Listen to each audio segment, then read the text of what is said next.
আসসালামু আলাইকুম, সবাই কেমন আছেন? আলহামদুলিল্লাহ, আল্লাহর রহমতে আমরা ভালো আছি। আজকে সকালে নাস্তা করে একটা ভিডিও শ্যুট করতেছি। একটু চিকেন বারবিকিউ মাখাবো। বাচ্চারা আবার এই বারবিকিউ চিকেনটা খুব পছন্দ করে। তো এখানে আমি সব কিছু নিয়ে নিছি, একদম যা যা দরকার প্রপার। এখানে আদা রসুন বাটা আছে, সরিষার তেল, বারবিকিউ সস, তারপরে টমেটো কেচাপ, পেঁয়াজ বাটা। পেঁয়াজ বাটা একদম অল্প লাগে। আর হচ্ছে এখানে মরিচের গুঁড়া, লবণ, আর এখানে জিরার গুঁড়া আছে। তো এগুলো সব একে একে করে দিয়ে শুরু করতেছি। পেঁয়াজ বাটাটা দিয়ে দিলাম এখানে। তারপর হচ্ছে এখান থেকে যে রসুন নিয়ে একটু রসুন বাটা দিতেছি। অনেক বেশি মশলা এটাতে লাগে না, মোটামুটি লাগবে। এখানে আদা বাটা আছে, আদা বাটা নিয়ে আদা বাটাও একটু দিয়ে দিলাম। মেইন হচ্ছে এটার মধ্যে সসের মানে দরকার পড়ে বেশি, সস একটু বেশি দিলে ভালো হয়। আর বাচ্চারা খেলে আমি একটু সসটা বেশি দেওয়ার চেষ্টা করি, ওরা আবার একটু মিষ্টি মিষ্টি পছন্দ করে। এখানে অনেকটা টমেটো কেচাপ দিয়ে দিলাম। এবার হচ্ছে বারবিকিউ সসটা দিয়ে দিব। এটা জমে গেছে ভিতরে।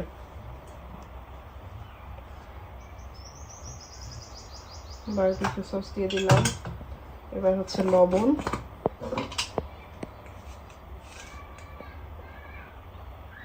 লবণটা জাস্ট পরিমাণ মতো। ওই মশলাটাতেও কিছুটা লবণ থাকে, তো এতটা লবণ এখানে দেওয়ার দরকার পড়তেছে না। বারবিকিউ যে মশলাটা আমি ইউজ করব এখানে তান্দুরি চিকেন তান্দুরি মশলা ইউজ করব, বারবিকিউ না।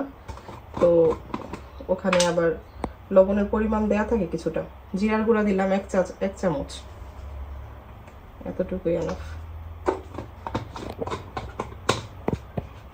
এবার মরিচের গুঁড়া দিচ্ছি, যেহেতু বাচ্চারা খাবে মরিচের গুঁড়াটা অনেক বেশি দিব না, এতটুকু পরিমাণ দিব, আর দিব না।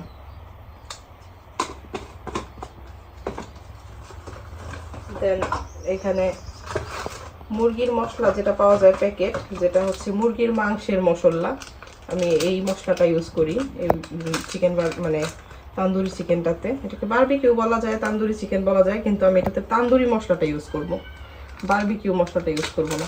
তো এখানে মশলাটা আমি সব দিয়ে দিচ্ছি। এর আগে থেকে আমার এই প্যাকেটটা খোলা ছিল, আমি এর আগে অল্প একটু মশলা ইউজ করেছিলাম এখান থেকে। আজকে সম্পূর্ণ মশলাটা দিয়ে দিলাম। এখন হচ্ছে এখানে এই যে এই রাঁধুনি এই চিকেন তান্দুরি মশলাটা ইউজ করব।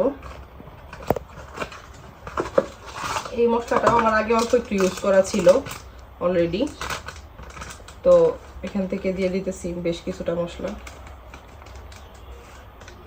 একটু থেকে যাবে, বেশি হয়ে যাবে যদি সবটুকু দিয়ে দিই।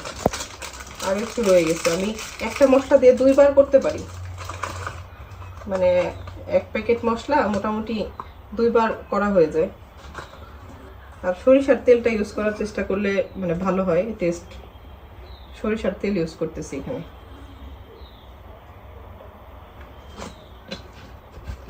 এই যে সব কিছুই দেওয়া হয়ে গেছে।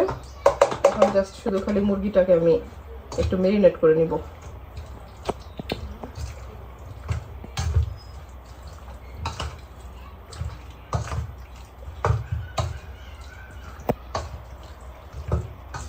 এখানে অনেকে লেবু, অল্প একটু গুঁড়া দুধ অথবা টক দই ইউজ করে। আমি অনেক সময় করি, অনেক সময় করি না, চাইলে আপনারা করতে পারেন।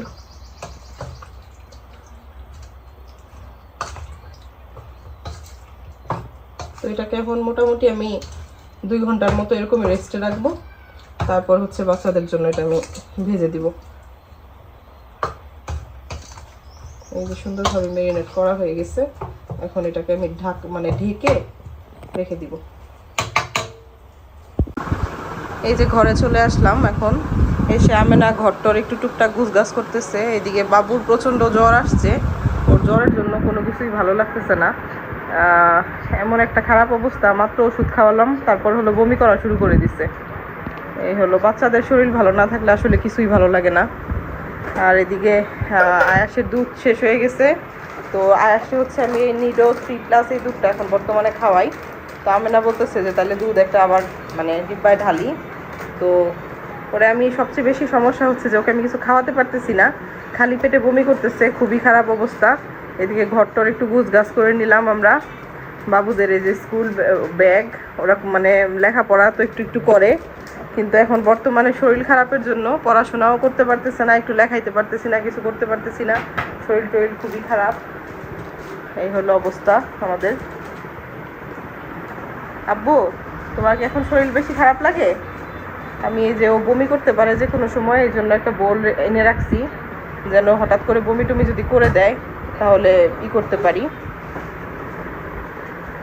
দুই তিন দিন আগেও যখন শরীরটা ভালো ছিল তখন দুই ভাই এত হ্যাপি ছিল, এই যে 2টা টেবিল নিয়ে আসছিলাম, এটার মধ্যে বসে বসে ওরা পড়াশোনা করতেছিল, একটু একটু লিখতেছিল, খুবই দুষ্টু। কলম দিয়ে এই যে টেবিলের কি অবস্থা করছে দেখেন। কলা এনে রাখছিলাম, কলাগুলো এখনো পাকে নাই ভালোভাবে। এই তো আয়েশকে শুইয়ে দিয়ে একটু ছাদে উঠলাম, আজকে অনেক দিন পর ছাদে আসছি। আমেনা বলতেছিল আপু তোমার যদি মন চায় একটু ছাদ থেকে ঘুরে আসো, কারণ আয়েশের শরীর এতটা খারাপ, আমি রাতের বেলা দিনের বেলা ঘুমাতে পারিনি। আমাদের আবার এখন 2টা ছাদ, যেটা মানে আমার শ্বশুর যেটা নতুন মানে করছে বাড়িটা, তো এই যে দেখেন এই সাইডে, তো এই ছাদ 2টা আমার সঙ্গে ছাদের সঙ্গে আর কি একদম মিক্সড করে মানে মিশাই দিছে। এখন মনে হয় যে 2টাই মানে একসাথে। আর আমার এটা তো পুরো ব্লক ছিল, এই যে এই দরজাটা, এটা এখন এদিকে খুব সুন্দর লাগে। আমি একটু দূরে করে দেখাই যে এরকম হয়ে গেছে এখন। এখন এদিকে একটা দরজা হয়েছে, চাইলেও যে ওদের মানে যে সিঁড়িটা আছে, এই যে ওদের এই সিঁড়িটা দিয়ে, এটা হচ্ছে ওদের ছাদে ওঠার সিঁড়ি, এই সিঁড়িটা দিয়ে আমার ছাদে ওঠা যায় সুন্দরভাবে। আর আমার রুমের এসির মেশিনটা এখানে রাখা হয়েছিল, তো এটা হলো ছাদের উপরে উঠাইতে হবে, কারণ অনেক বেশি সাউন্ড হইতেছে। আর এখানে মা এই যে কিছু আম রোদরে দিচ্ছে, আম দেখেন একদম পাকা পাকা ভাব হয়ে গেছে, এগুলো দিয়েও হয়তো আচার করবে, আচার করার জন্য। আর এটা হচ্ছে আম একদম মানে কুচি কুচি করে কেটে রোদরে দিয়েছে, এটা দিয়ে একটা আচার করে মা, এটা খাইতে খুব মানে ভালো হয়, খিচুড়ি দিয়ে আমরা খাই, সবাই পছন্দ করি, এই জন্য রোদরে দিছিল। রোদ তো আসলে শেষ। আর এটা হচ্ছে আমার যে শ্বশুররা যে নতুন এসিটা নিছে, এই এসির মেশিনটা একদম এই যে সাইডে ব্লক নিচে দিয়ে এরকম করে সেট করেছে। আর এখানে একটা কল আছে, আমাদের প্ল্যান ছিল ছাদে কিছু গাছ টাছ লাগাবো, যদি গাছ টাছ লাগাতাম তাহলে হয়তো বা মানে কল থেকে মানে পানি দিতে সুবিধা হবে, এই জন্য দেওয়া হয়েছিল কলটা। আর এটা হচ্ছে আমার ওই যে ছাদের চিলেকুঠা ছোট রুমটার মানে পিছন সাইড, এটা হচ্ছে আমার ঘরের পিছন সাইড। আর আমি এখন মানে এখন যে ছাদটায় আছি এটা হচ্ছে আমার মানে শ্বশুরদের। এই যে আমি একটু বড় করে দেখাচ্ছি, চারপাশে দেখেন কি সুন্দর গাছগাছালি। আর ছাদটা কিন্তু অনেক বড়, মানে বিশাল বড় একটা প্লেস।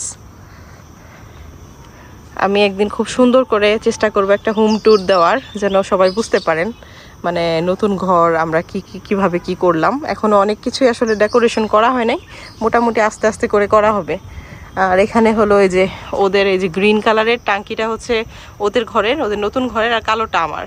আর এটা হচ্ছে আমার ছাদের উপরের রুমের হলো এসির মেশিন, একদম ময়লা হয়ে গেছে, এটাই হলো একটু ক্লিন করার দরকার। তো এই হচ্ছে অবস্থা।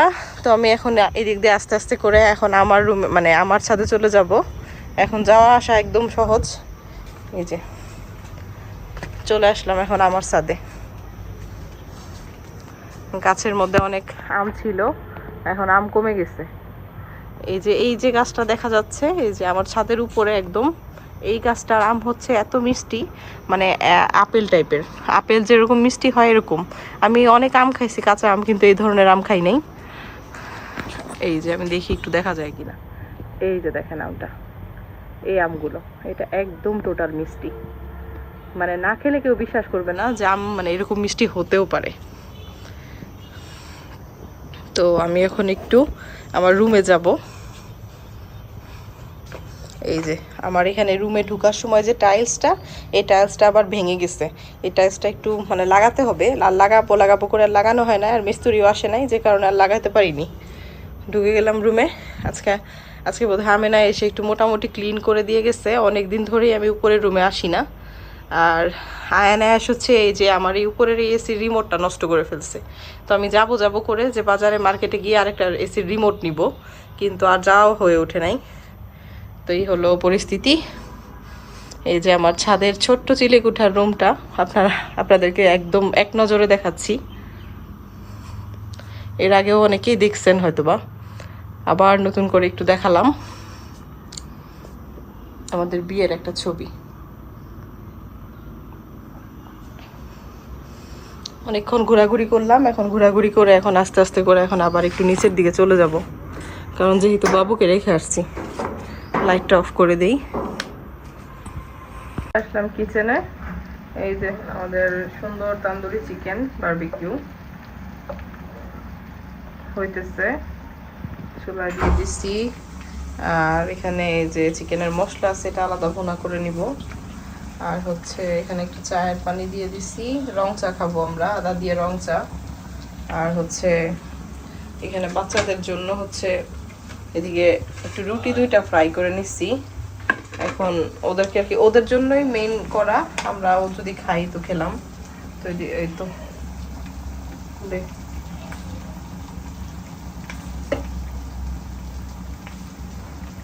আমেনার স্পেশাল চা।